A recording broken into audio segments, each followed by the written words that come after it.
The coffee had gone cold 3 hours ago, but David Torres kept drinking it anyway.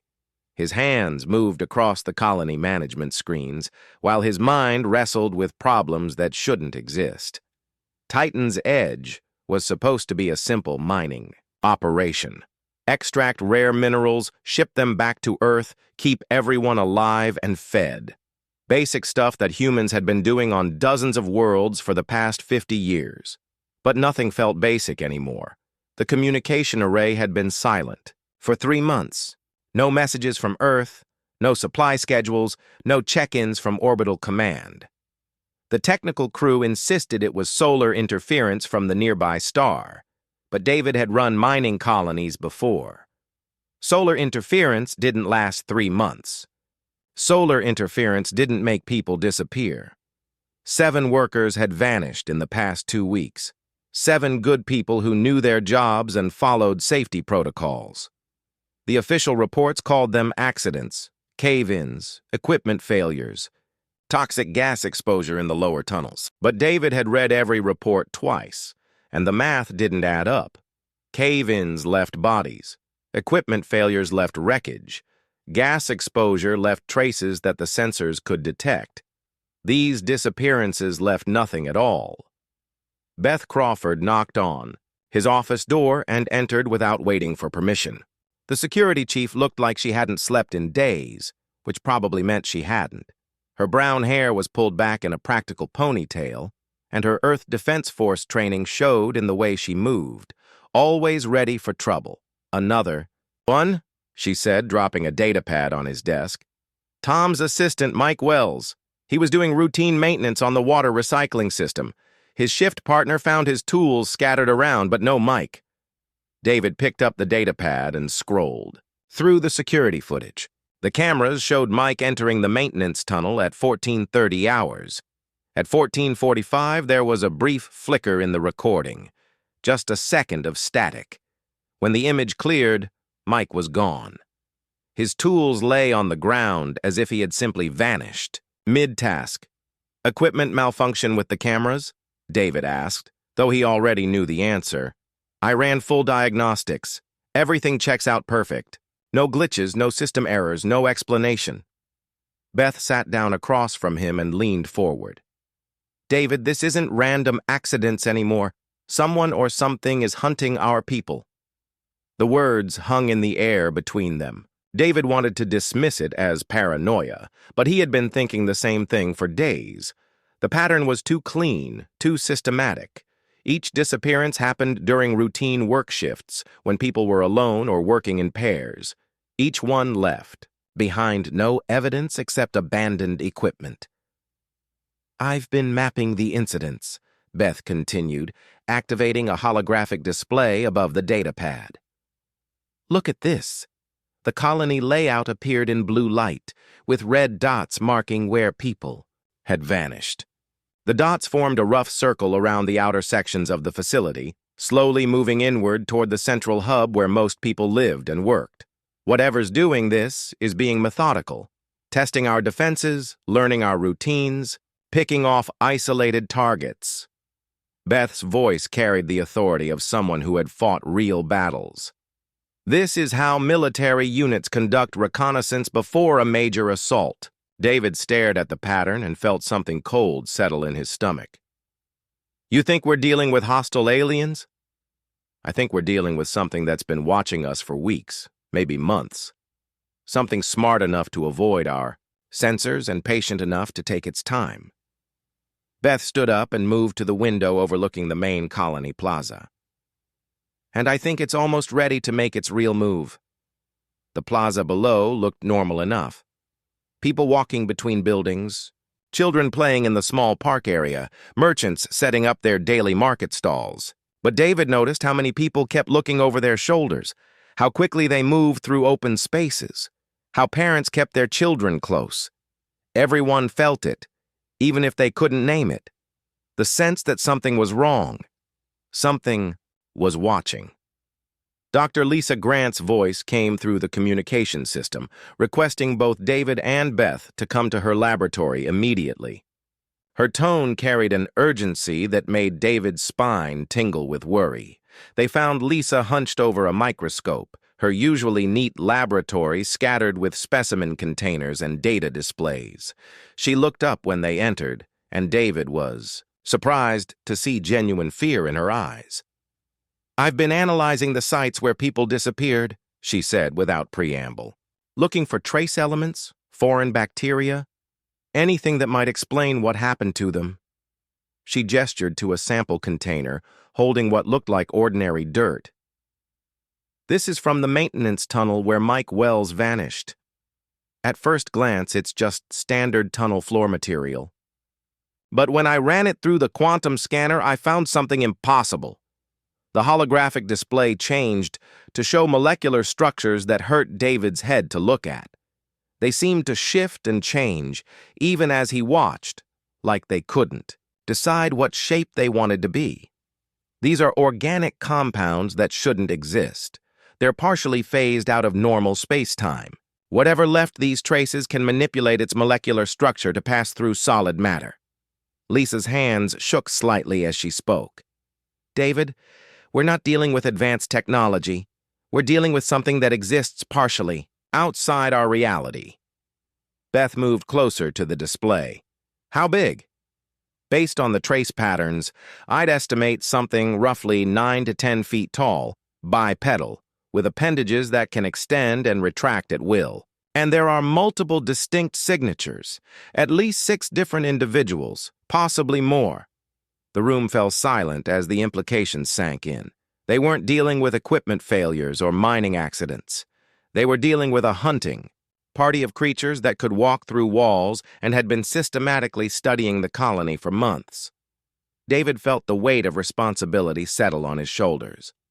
37 people lived and worked in Titan's Edge. Families, children, people who trusted him to keep them safe in this isolated corner of space. "We need to warn everyone," he said finally. Beth shook her head. "Warning them won't help. If these things can phase through walls, there's nowhere to hide. We need to figure out what they want and why they're taking people one at a time instead of just killing us all at once." As if summoned by her words, the lights in the laboratory flickered. Not the steady flicker of electrical problems, but something deliberate. Something that felt like communication. In the brief moment of darkness, David could have sworn he saw something move in the corner of his vision. Something tall and fluid that shouldn't have been able to fit in the room. When the light steadied, Lisa was pointing at her scanner readings. The quantum signatures were spiking wildly. "They're here," she whispered. "Right now. In the walls around us." The hunt had begun. The emergency alarm screamed through Titan's Edge at 03:47 hours, ripping people from their beds and throwing them into a nightmare they couldn't understand.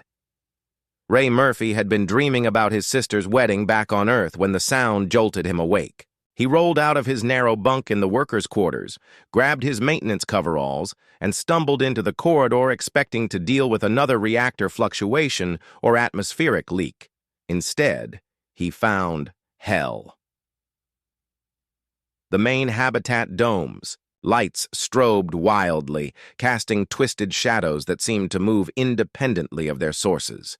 People ran screaming through the corridors, some clutching children, others carrying whatever belongings they could grab. But they weren't running from fire or explosive decompression. They were running from things that stepped out of solid walls like ghosts made real. Ray pressed himself against the corridor wall as something impossible flowed past him. It stood nearly 10 feet tall, its body covered in chitinous plates that gleamed like black oil. Where a human face should be, clusters of multifaceted eyes reflected the strobing lights, and when it opened, what might have been a mouth rose.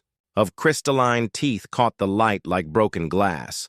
The creature moved with fluid grace, each step deliberate and predatory. In its elongated hands, it carried a weapon that hummed with deadly energy, a blade made of pure light that could slice through reinforced steel as easily as paper. Ray held his breath as the thing passed within arm's reach. Its alien eyes swept the corridor, and for one terrifying moment, they fixed directly on him. He expected to die right there, but instead the creature made a sound like wind chimes in a hurricane and continued down the corridor. As if he wasn't worth killing yet. Tom Rivers' voice crackled through the emergency communication system, fighting through static and interference. All personnel to the reactor core facility. Emergency bulkhead seals are holding in sections 7 through 12. Repeat, reactor core facility is still secure. Ray forced himself to move, following the flow of panicked colonists toward the central hub. Behind him, he could hear the sounds of the hunt. Energy weapons discharging, metal being torn apart, and worst of all, the absence of human screams. Whatever these things were, they worked quickly. The reactor core facility had become an impromptu fortress. Tom had managed to activate the heavy blast doors designed to contain radiation leaks, creating a safe zone in the heart of the colony. 31 people had made it inside, families huddled together, workers still in their sleep clothes, and a handful of security personnel led by Beth Crawford. David Torres stood near the main control station, trying to maintain some semblance of authority, while his world collapsed around him. His face was pale, but his voice remained steady as he addressed the survivors. "We're safe here for now. The blast doors are rated to contain a reactor meltdown, so whatever those things are, they can't phase through 3 feet of reinforced titanium." Dr. Lisa Grant worked frantically at her portable scanner, trying to make sense of readings that defied physics. "I'm detecting at least 12 distinct biosignatures moving through the facility. They're not random. They're conducting a systematic search pattern." Beth Crawford had positioned herself near the sealed entrance, her service weapon drawn even though she suspected it would be useless against creatures that could walk through walls. "They're toying with us. If they wanted us dead, we'd already be dead. They're taking their time for a reason." As if responding to her words, the lights in the reactor facility dimmed to emergency power levels. The blast doors remained sealed, but something was definitely manipulating their electrical systems from outside. Then the voice came. It spoke through their communication system, but the words felt wrong in Ray's head, like his brain was being forced to understand concepts that human language wasn't designed for. The universal translator built into the colony's systems struggled to convert alien thoughts into human speech. "Greetings, prey species of the third planet. You have provided adequate entertainment during our observation period. Your reactions to stress are more interesting than most species we have encountered." The voice paused, and Ray could hear the sound of claws tapping against metal somewhere beyond the sealed doors. "I am Prime Hunter Vorth of the Kethara. We are ancient beyond your comprehension, and we have traveled between stars since your species was crawling in mud. We hunt sentient beings across the galaxy, not for sustenance, but for the pure joy of testing ourselves against worthy opponents." David stepped closer to the communication panel. "What do you want from us?" The alien's response carried what might have been amusement. "We want to determine if your species deserves to exist. Most civilizations disappoint us. They beg, they bargain. They hide behind their technology until we grow bored and eliminate them efficiently." Images began appearing on their screens. Worlds reduced to ash, space stations drifting empty, the remnants of civilizations that had failed some cosmic test. Ray felt sick looking at the destruction, but he couldn't look away. "Your species shows unusual characteristics. Individual humans have demonstrated unexpected resistance during our preliminary trials. This suggests you might provide actual sport rather than mere extermination practice." Beth's grip tightened on her weapon. "What kind of trials?" "Single. Combat. Honor duels between your strongest individuals and our hunters. If your champions prove worthy, your species will earn the right to a proper war rather than simple slaughter. If they disappoint us, we will process this colony efficiently and move on to test other human settlements." The screens changed to show the colony's main plaza, somehow converted into an arena. Alien technology had transformed the peaceful community, space into something designed for killing. We have selected 3 of your number for individual testing. Your leader, Torres, for his authority among you. Your warrior, Crawford, for her military knowledge. And the young laborer, Murphy, who showed unexpected courage when he witnessed our hunt.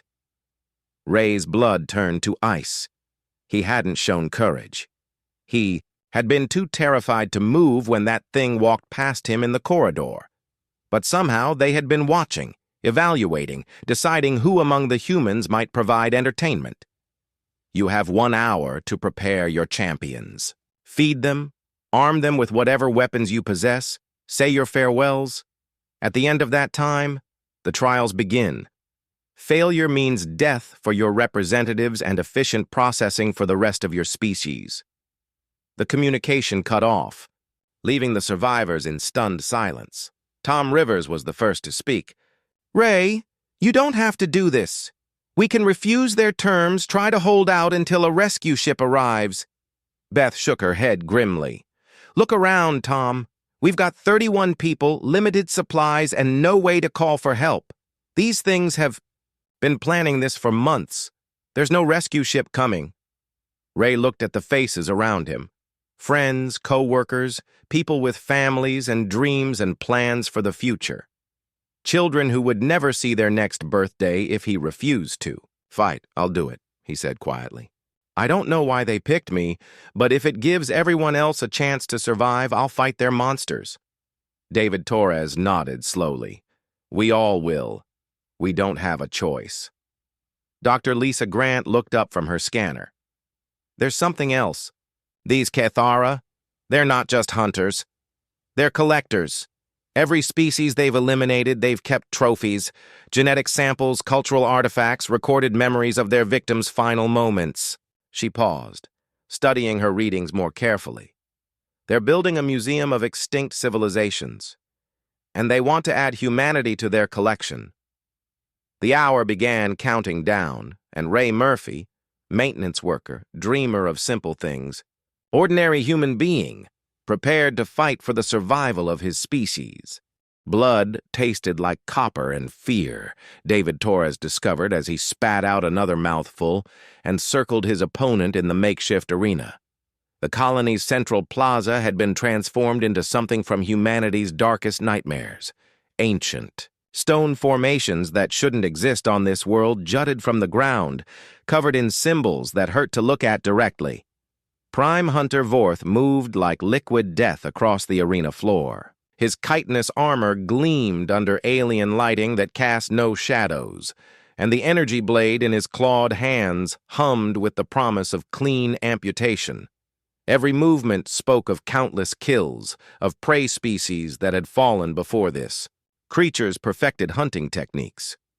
David clutched his improvised weapon, a plasma cutter modified by Tom Rivers into something resembling a sword, and tried to remember the basic combat training he'd received 20 years ago. Academy courses seemed laughably inadequate when facing a predator that had been killing sentient beings since before Earth had developed written language. The watching Cathara made sounds that might have been approval or amusement as Vorth began his attack. The Prime Hunter moved faster than human reflexes should have been able to track, his blade slicing through the air where David's head had been a split second before. But David wasn't trying to fight with honor or technique. He was fighting like a human, unpredictably, desperately, using everything his species had learned about survival during millions of years of evolution. Instead of backing away from Vorth's next strike, David dove forward, rolling under the alien's reach and coming up near the arena's edge. His hands found a piece of the strange stone formations, and without thinking, he hurled it at the Prime Hunter's clustered eyes. Vorth deflected the projectile easily, but the move clearly surprised him. The alien paused, tilting his head in, a gesture that looked almost curious. "Interesting." Vorth's voice carried through the arena's communication system. "Most species attempt to match our combat techniques. You fight without pattern or honor." David wiped blood from his mouth and grinned. "We call it thinking outside the box." He grabbed another piece of stone and feinted a throw, then at the last second hurled it at the arena's wall instead. The Rock ricocheted at an impossible angle, striking Vorth in what might have been his equivalent of a shoulder blade. The impact barely scratched the alien's armor, but the other Cathara stirred uneasily. Their prey was supposed to fight predictably, following instincts they had catalogued and countered across dozens of species. Humans, apparently, had different instincts. David's next move was pure desperation disguised as strategy. When Vorth charged again, David grabbed a maintenance panel from the arena floor, part of the colony's original infrastructure that the aliens had incorporated into their killing ground. The panel still had power, and when Vorth's energy blade struck it, electrical feedback surged through both weapons. The Prime Hunter's blade flickered and died for just a moment. In that instant, David swung his modified plasma cutter in a wild arc that connected with Vorth's left arm. The alien's scream was like breaking crystal. Green ichor sprayed across the arena floor, and for the first time in the trial, Vorth staggered backward. The other Cathara fell completely silent. David pressed. His advantage, not because he had a plan, but because stopping meant death. He grabbed anything he could find, pieces of stone, metal debris, even handfuls of the strange sand that covered parts of the arena floor, and turned them all into weapons. Vorth recovered quickly, but something had changed. The Prime Hunter was no longer toying with his prey. He was fighting seriously, treating David as a genuine threat rather than entertainment. The duel lasted 17 more minutes before David's luck ran out. Vorth's blade found his chest, and David Torres fell to his knees in the alien sand, his blood mixing with the ichor he had drawn from his opponent. But as he died, David looked up at the Prime Hunter and smiled. "That was harder than you expected, wasn't it?" Vorth's response was barely a whisper. "Yes."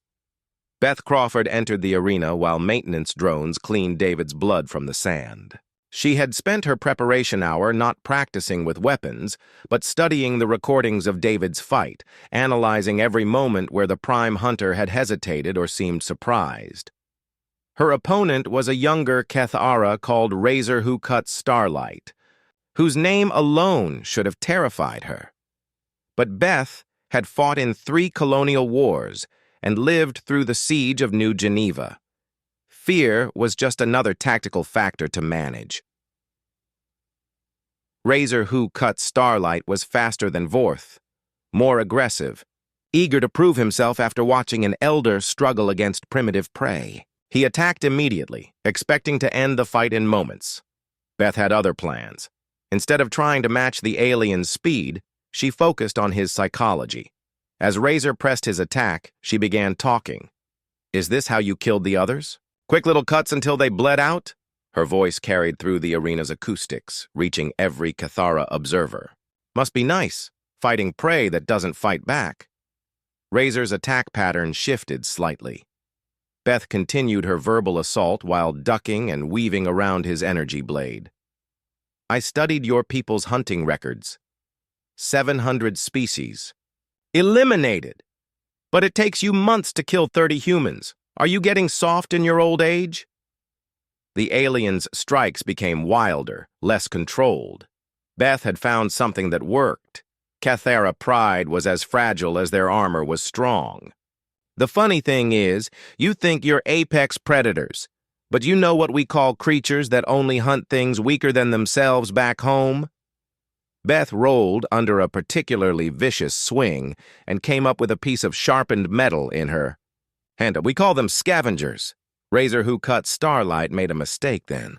He lunged forward in rage, overextending his reach, and Beth's improvised blade found the joint between his chest and arm armor. Green blood flowed, and the watching Cathara shifted uneasily again. 2 wounded hunters in a single day was unprecedented. Beth died fighting. But she took Razor's left eye with her and left him limping when the trial ended. Ray Murphy was the last to enter the arena, and by then, something had changed in the alien observers. They watched him with a wariness that hadn't been there an hour before. Two of their hunters bore wounds from creatures they had expected to kill effortlessly. Ray's opponent was designated as Hunter of Soft Flesh, presumably chosen to restore the Kethara's confidence with an easy kill. The alien was smaller than the others, probably younger, eager to prove himself against these unexpectedly troublesome humans. Ray carried no weapons except a wrench he had grabbed from his tool belt.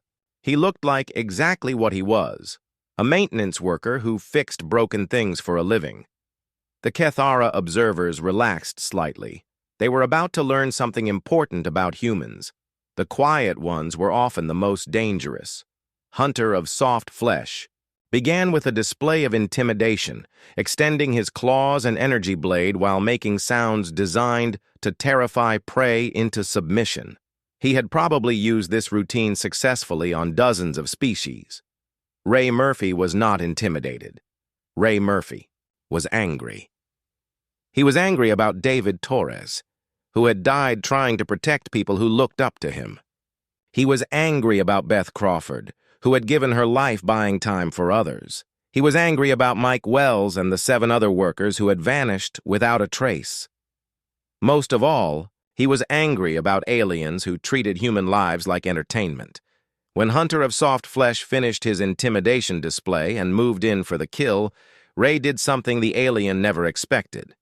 He attacked first. The wrench caught Hunter of Soft Flesh across what might have been his jaw with a sound like breaking ceramics. The alien staggered, more from surprise than damage, and Ray kept hitting him. There was no technique, no strategy, just pure human rage focused into a tool designed to fix. Broken things?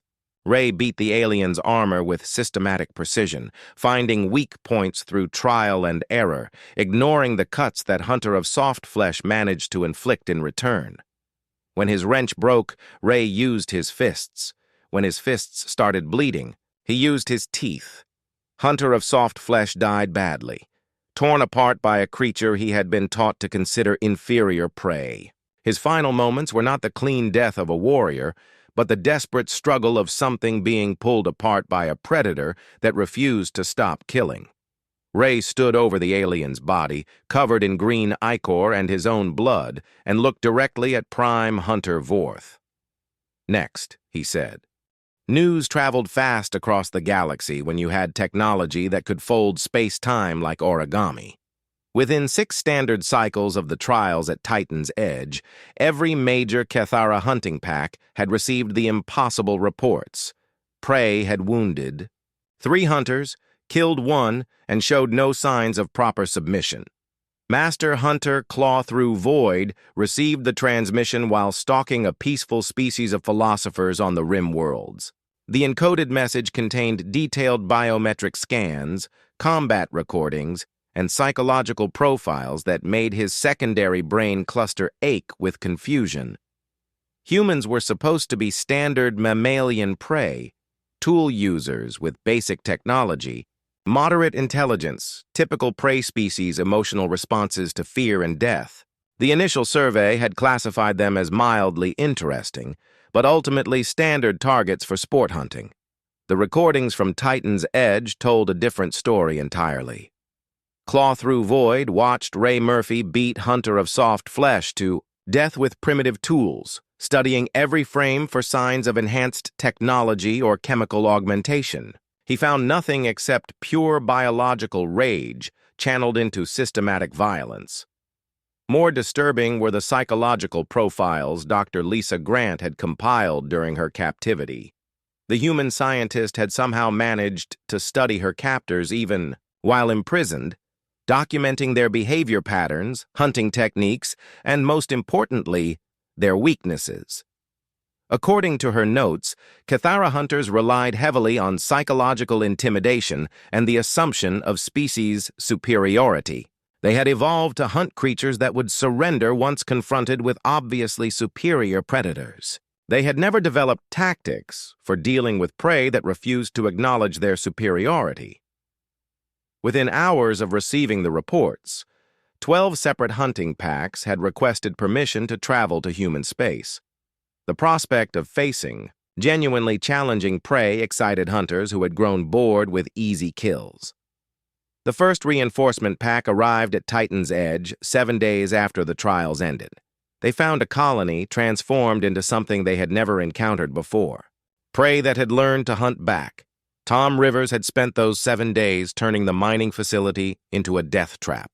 Every corridor, every room, every maintenance tunnel had been modified with human ingenuity and desperation. The colonists had studied the recordings of their fallen friends' battles and learned from each moment of success and failure. Dr. Lisa. Grant discovered that the Cathara's phasing ability required specific electromagnetic frequencies to function. The colony's industrial equipment, originally designed for mineral extraction, could be reconfigured to disrupt those frequencies within certain ranges.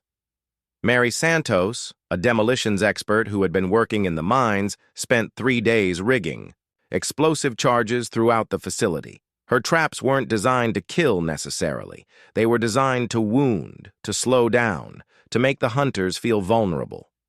But the real change was in the colonists themselves. The survivors had stopped thinking of themselves as victims waiting for rescue. They had become something harder, more focused, shaped by grief and anger into weapons designed for one specific purpose. When the first hunter from the reinforcement pack phased through the outer hull expecting to find cowering prey, he instead found Ray Murphy waiting in the corridor with a jury-rigged energy weapon and a very simple message. "Welcome to Earth, you bastard." The hunt that followed lasted 3 hours and left 6 Cathara hunters dead or critically wounded. The aliens discovered that humans were remarkably good at learning from their mistakes and adapting their tactics. In real time, every trick the Cathara tried had been anticipated and countered. Phasing through walls triggered electromagnetic pulses that left them solid and vulnerable. Intimidation displays were met with improvised explosives. Attempts to isolate prey found humans working in coordinated teams that watched each other's backs. Worse, the humans had begun taking trophies. Ray Murphy wore a necklace made from Cathara claws.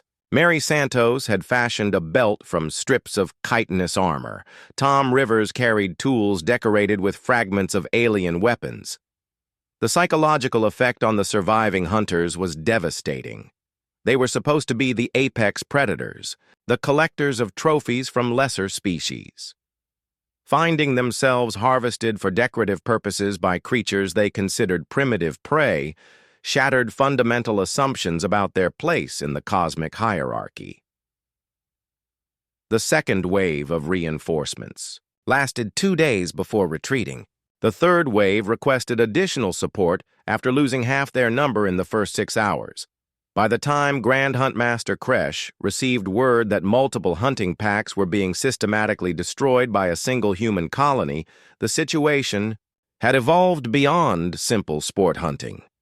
Kresh was ancient even by Cathara standards, old enough to remember when his species first discovered that sentient beings made more interesting prey than simple animals.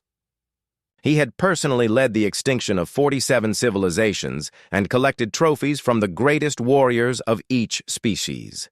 His trophy hall contained the crown of the last Zalarian emperor, the weapon of choice from the greatest Nexari, Battlemaster, and the recorded final words of every species champion who had fallen before his blade. It was a museum of cosmic death that spanned millennia, but the reports from human space described something unprecedented. Prey that evolved into predators in real time. Creatures that learned to hunt their hunters and took joy in the killing. Kresh made the decision to travel to Titan's Edge personally, bringing with him the Eternal Hunt, his personal ship crewed by the most experienced hunters in Cathara history. He arrived to find a colony that no longer resembled its original configuration. The humans had expanded their defensive perimeter, turning the surrounding landscape into a maze of traps, ambush points, and killing zones. They had fortified positions that could only be reached by running a gauntlet of explosive devices and energy weapons. Most disturbing of all, they were broadcasting. Ray Murphy's voice carried across all communication frequencies, speaking in broken Cathara dialect learned from captured equipment. His message was simple and repeated constantly. Come and try us. Dr. Lisa Grant had compiled detailed intelligence on every hunting pack that had attacked the colony. She broadcast their names, their hunting records, and their final moments as they died under human weapons. The recordings were disseminated across Cathara space, showing their greatest hunters being torn apart by maintenance workers and mining engineers. Mary Santos had taken to leaving messages at the sites of her kills, notes written in Cathara, script that simply said, "Humans were here," alongside detailed descriptions of how each hunter had died. The colonists had become psychological warfare experts, using the aliens' own superiority complex against them. Every broadcast, every trophy, every tactical victory sent the same message. The apex predators were not as apex as they thought. When Kresh finally stood at the edge of the human defensive perimeter, studying the maze of death that had claimed dozens of his finest hunters, he felt something he had not experienced in centuries: uncertainty. These creatures had done more than survive. They had evolved, adapted, learned to enjoy the hunt as much as the Cathara themselves. They had become something dangerous, prey that had remembered it used to be predators. In the heart of the colony, Ray Murphy cleaned alien blood from his weapons and prepared for the final confrontation. He had lost friends, colleagues, people he cared about, but he had gained something else in return: the knowledge that humans could be just as terrifying as anything else in the galaxy. They just needed the right motivation. The Grand Huntmaster was coming, and Ray Murphy was ready to show him exactly what humans could become when they stopped being afraid and started being angry.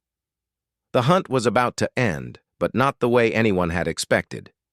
The ship that emerged from hyperspace above Titan's edge was something out of nightmares that spanned geological ages.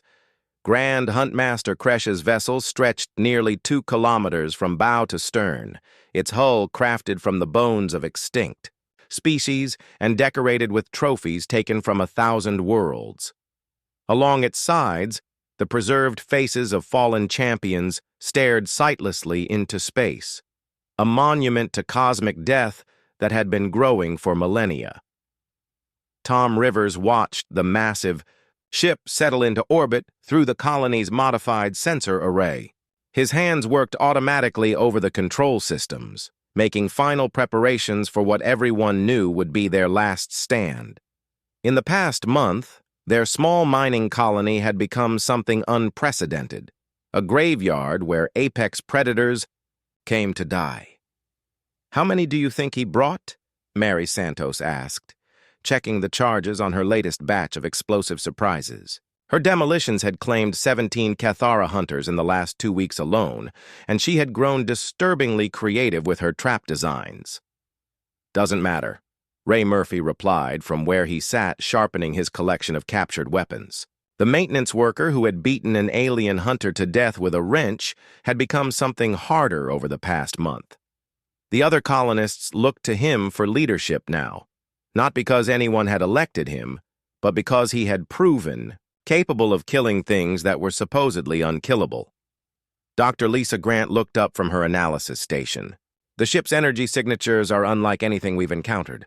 Whatever's on board, it's not just another hunting pack." She was right. The Eternal Hunt carried Kresh's personal guard, hunters who had survived campaigns across multiple galactic arms, creatures so ancient they remembered when the universe was younger and darker.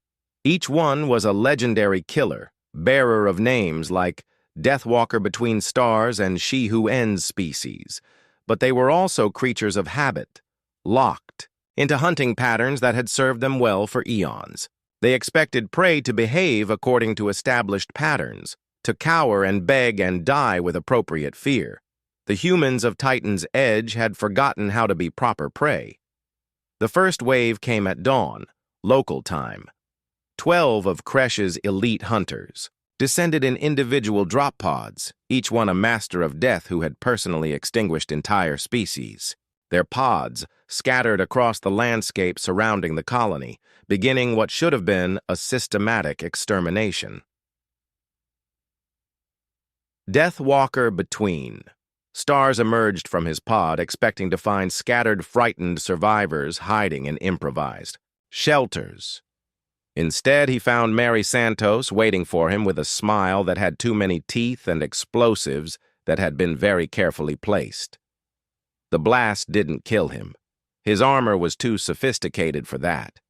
But it left him wounded, disoriented, and most importantly, afraid. Deathwalker had not felt fear in 700 years, and the sensation nearly paralyzed him. Mary emerged from her concealed position with weapons that mixed human engineering and captured Cathara technology. "Welcome to Earth," she said cheerfully, then opened fire. Across the battlefield, similar scenes played out as 11 legendary hunters discovered that their prey had become predators. Tom Rivers had turned the colony's mining equipment into weapons of war. Dr. Lisa Grant used her knowledge of Cathara biology to target their specific weaknesses. Ray Murphy moved through the chaos like death personified, killing anything that moved wrong. The battle lasted 6 hours and left 8 of Kresh's elite guard dead. The survivors retreated to their ship, carrying wounds that would never properly heal and memories that would haunt them forever. Grand Huntmaster Kresh received their reports in his trophy hall, surrounded by the preserved remains of champions from across the galaxy. For the first time in millennia, his hunters had failed not due to superior technology or overwhelming numbers, but because their prey had simply refused to die properly. The final assault came 3 days later when Kresh decided to end this personally. He descended to the colony's surface alone, carrying the Blade of Ending Worlds, a weapon forged from materials that existed partially outside normal space-time. The blade had killed the greatest warriors of 47 species. It had never failed to claim its target. Ray Murphy met him in the colony's central plaza, now scarred and blackened from weeks of warfare. The maintenance worker carried an assortment of improvised weapons and wore armor welded together from Cathara remains. He looked like exactly what he had become, a human who had learned to enjoy killing aliens. "You have caused considerable disruption to the natural order," Kresh said, his voice carrying the weight of cosmic authority. "Prey species are meant to provide sport, not opposition. You have violated fundamental laws." Ray checked the charge on his captured energy weapon and shrugged. "We're humans. We violate laws for fun." The duel began with Kresh demonstrating why he was the greatest hunter in Cathara history. His blade moved faster than human reflexes, should have been able to track, cutting through armor and flesh with equal ease. Within moments, Ray was bleeding from a dozen wounds that should have been fatal. But Ray Murphy had learned something important during his month of killing aliens. Pain was just another tactical factor to manage. He absorbed Kresh's attacks, studied the aliens' patterns, and waited for his moment.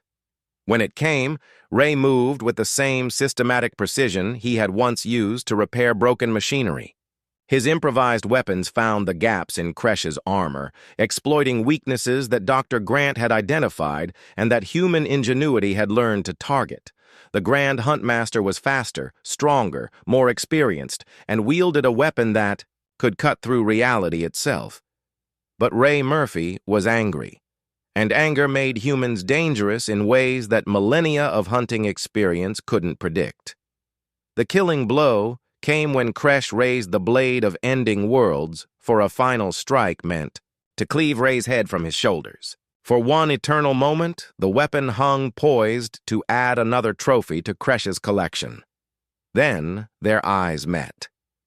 Kresh expected to see fear or resignation, or the defeated acknowledgement of superior force that he had witnessed in the final moments of countless champions. Instead, he saw something that chilled his ancient soul. Absolutely nothing. No fear, no desperation, no recognition of his superiority, just cold human determination and the absolute certainty that one of them was going to die. For the first time in his endless existence, Grand Huntmaster Kresh hesitated. The blade trembled in his grasp as he confronted something he had never encountered, prey that had forgotten it was supposed to be prey. Ray Murphy's captured energy blade found Kresh's throat in that moment of doubt. The Grand Huntmaster of A. The Cathara died badly, choking on his own ichor, while a human maintenance worker stood over him. Ray pulled the Blade of Ending Worlds from Kresh's dead grip and held it up toward the orbiting ship. His voice carried across all communication frequencies as he addressed the remaining Cathara. Tell everyone what you saw here. Tell them that humans don't make good prey anymore. Tell them that we've learned to hunt back.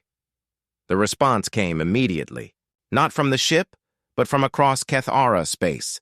Every hunting pack, every scout ship, every outpost received the same message simultaneously.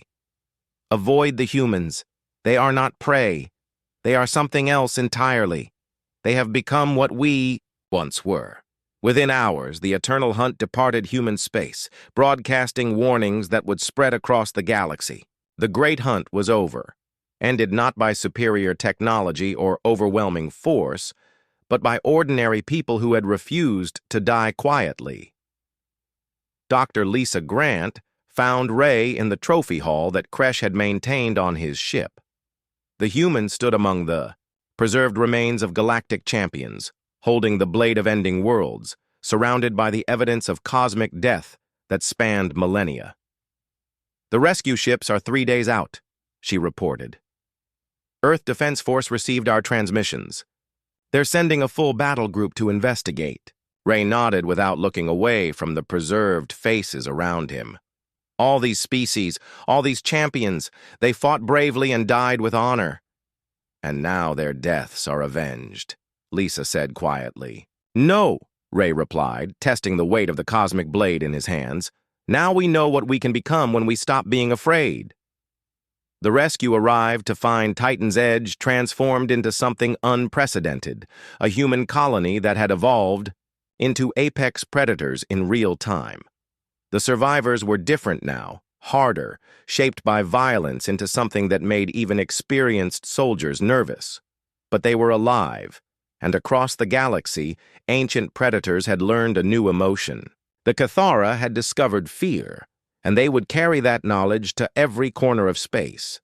Humanity had announced its presence to the cosmos not with diplomacy or technology, but with the simple message that apex predators were a temporary condition.